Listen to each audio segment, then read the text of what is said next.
Chapter का नाम है सिंपल ट्रांसमीटर सर्किट। क्या है?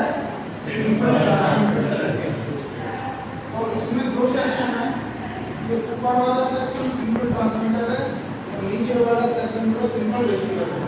तो आपका अगला चैप्टर आएगा तो सिंपल रिसीवर का आएगा।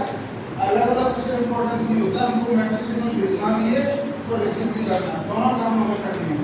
ट्रांसमीटर का काम भेजना और रिसीवर का काम रिसीव करना, दोनों काम हमें साइमल्टेनियसली करते हैं, इसलिए हमें दोनों ब्लॉक डायग्राम एक साथ बनाना है। तो सबसे पहले क्या है? Information source. Information source, information का सोर्स क्या है? तो बताएगा इंफॉर्मेशन का सोर्स क्या है?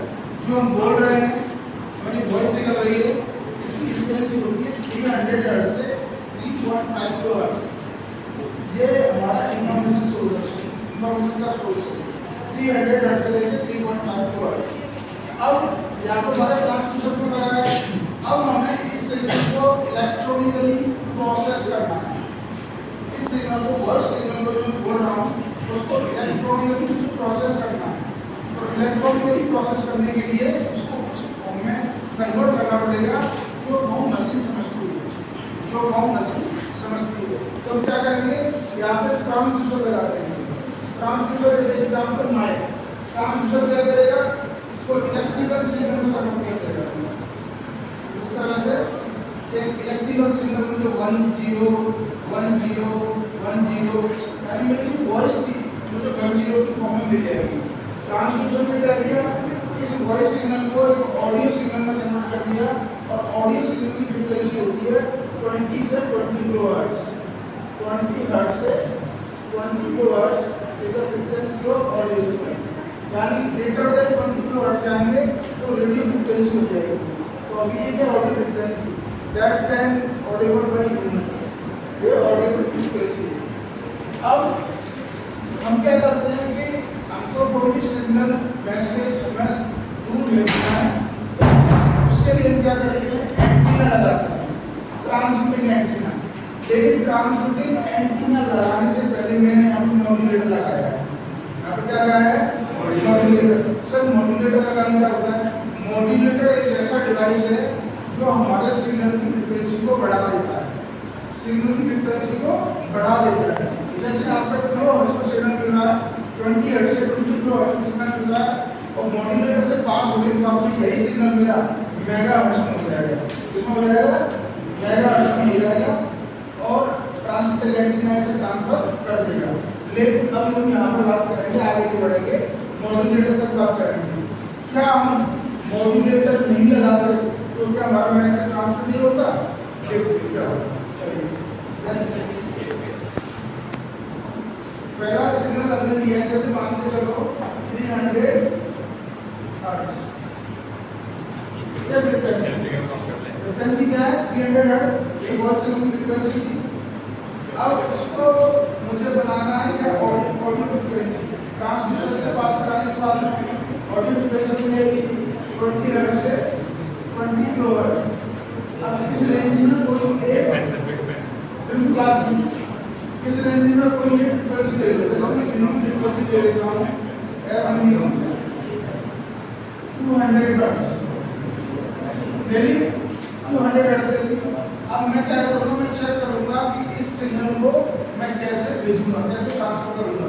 तो भेजने के लिए एंटीना की जरूरत पड़ती है और साइंटिस्ट ने रिसर्च किया और रिसर्च में पाया कि जो ट्रांसमिटिंग एंटीना है उसकी जो लेंथ है, aromatic length of transmitting antenna, length of transmitting antenna, length of transmitting antenna वो हो गया quarter wave length. Quarter wave length क्या होता है sir? L = lambda by 4, L = lambda by 4। अब हम चेक करेंगे जिस एंटीना से हम सिग्नल भेजेंगे उस एंटीना की हाइट मुझे कितनी लेनी पड़ेगी। तो फ्रीक्वेंसी 200 हर्ट्ज है और लैम्डा बाई 4 का एंटीना हाइट है। सबसे पहले मुझे ये बताओ लैम्डा फ्रीक्वेंसी का कैलकुलेशन होता है, लैम्डा c/s। कोई प्रॉब्लम इसमें? c स्पीड ऑफ लाइट होती है 3 × 10⁸ डिवाइडेड बाय कितना? 200 है, 200 है। तो कितना आ रहा है लैम्डा? लैम्डा कितना आएगा? 1.5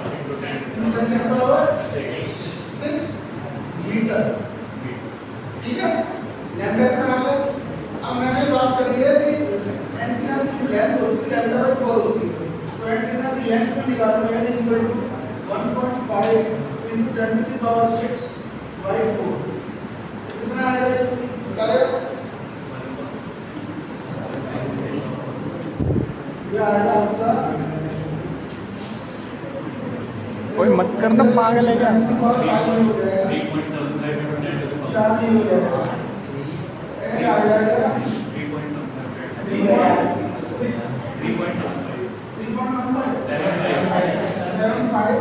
अर्चित अर्चित अर्चित अब एक तो 5 जीरो है ठीक है और लैम्डा इक्वल टू 375 और into 10 to the power 3 यानी किलोमीटर ये मीटर में आएगा ये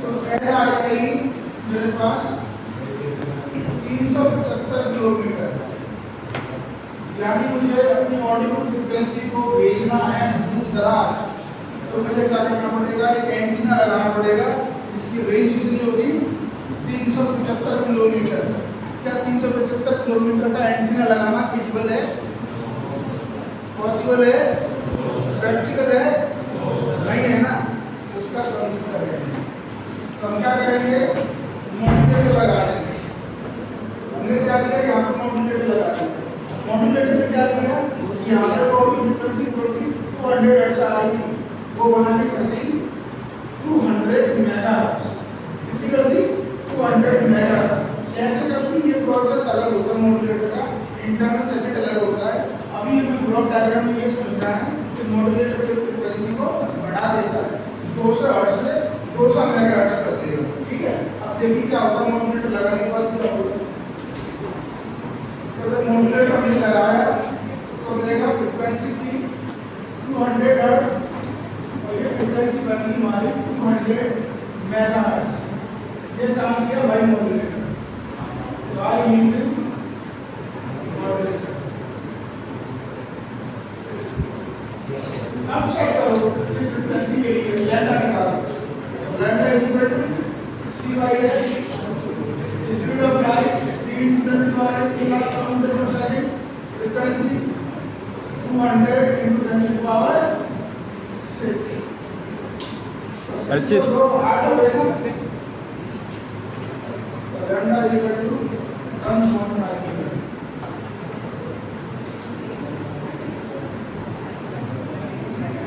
लैम्डा कितना आ गया 1.5 मीटर और हमें चाहिए क्या एंटीना की लेंथ तो लेंथ कैसे निकालेंगे s equal to lambda by 4 1.5 divided by 4 कितना आएगा 0.375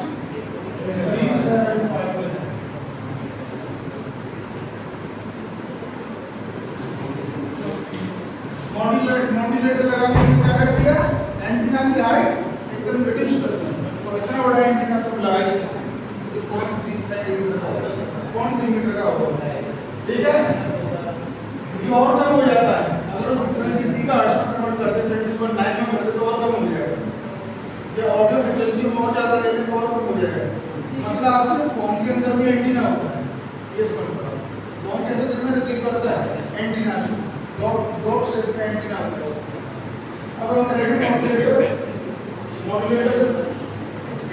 मॉड्यूलेटर से बात है यहाँ पे लिया मैंने 0.375 मीटर एंटीना की लाइन अब ये एंटीना क्या करेगा इस सिग्नल को ट्रांसफर कर देगा ट्रांसमिट कर देगा ट्रांसमीटर का काम क्या होता है सिग्नल को ट्रांसमिट करना और रिसीवर का काम क्या होता है सिग्नल को रिसीव करना ये कौन सा एरिया है ये यहाँ तो कोई वायर तो है नहीं ये थोड़ा ओपन स्पेस है ये हमारी एयर है वो है मीडियम है उसे क्या कहते हैं मीडियम वो जगह होती है जहाँ से हमारा सिग्नल एक्चुअली ट्रैवल करता है that is the medium is the place from which the signal will travel signal जहाँ से ट्रैवल करता है उसको मीडियम कहते हैं अब जिस चल के सिग्नल आएगा तो सिग्नल हो जाएगा थक जाएगा टूट जाएगा ठीक है प्योर हो जाएगा तो क्या करेंगे आरएफ एम्पलीफायर लगाएंगे रेडियो फ्रीक्वेंसी एम्पलीफायर तो ये इतनी फ्रीक्वेंसी में आ रही थी 200 हर्ट्ज उससे ज़्यादा हो जाएगी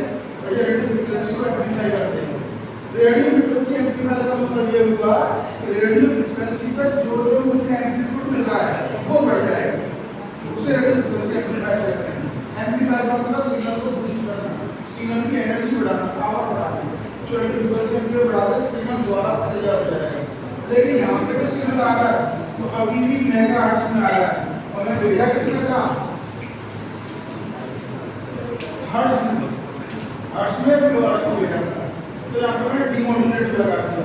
डीमोडुलेटर का काम है रिवर्स ऑफ मॉड्यूलेटर, यानी ये लो से हाई फ्रीक्वेंसी करता है और ये हाई से लो करता है। यहाँ हम वापस किलोहर्ट्ज आ जाएंगे, 200 आ जाएंगे, 200 में भेजिए, 200 में भेजिए। तो रिवर्स ट्रांसमिशन क्या करेगा, अभी फॉर्म कौन सा है, इलेक्ट्रिकल फॉर्म है, ये फॉर्म में कौन सा है, physical form, voice. Reverse transmission क्या करेगा, उल्टा कर देगा। अब इस सिग्नल को और इस सिग्नल को वापस से इसमें ऑडियो सिग्नल को वापस से आपको वॉइस सिग्नल में कन्वर्ट कर देगा। तो यहाँ पे आ गया 300 वाट। और फिर सिग्नल की बीम स्टेप और उसको बढ़ाने के लिए पावर एम्पलीफायर लगा देंगे और स्पीकर का सिग्नल पहुंचेगा यहाँ पे आपका सिग्नल रिसीव करेगा। This is the complete process of transmitter and receiver. इसमें हमें कंडीशन पता चली है कि कितना चाइल्ड लेनी। अगर हम मॉड्यूलेटर नहीं लगाते तो मैं 375 किलोमीटर का स्वयं तक पहुंच जाता है ना, इतना लंबा एंटीना लगाना।